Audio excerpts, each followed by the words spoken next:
किछि लांचुआ सरकारी चाकरिया माने एपरी लांच नेबार अभ्यस्त होई जाइछन्ति जे सेमाने काहाकु भी छाड़ी न थांती। जेपरी आज जने गर्भवती महिला अस्त्रोपचार करिबा पई डाक्टर लांच नेउथबा समय रे विजिलेंस टीम द्वारा धरा पड़िछन्ति।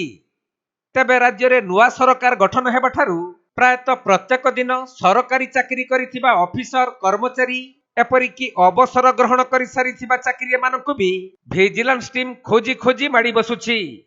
सेहीपरि आज कलाहांडी जिला भवानीपाटना जिला मुख्य चिकित्सालय लांचुआ गाइनिक स्पेशलिस्ट डाक्टर अशोक दास जने गर्भवती महिला 6000 टंका लांच नेउथबा बेले धरा पड़िछन्ति।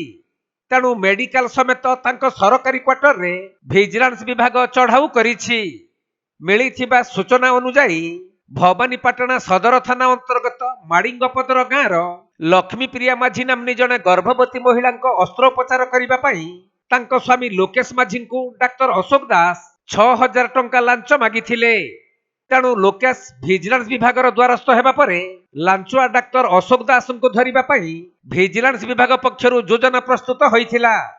आउ आज डाक्टर जनक 6000 टंका लांच नेउथबा समय रे योजना मुताबक विजिलेंस विभाग चढ़ाऊ करी डाक्तरंक ठारू रंगबोला टंका जबत करिथिले।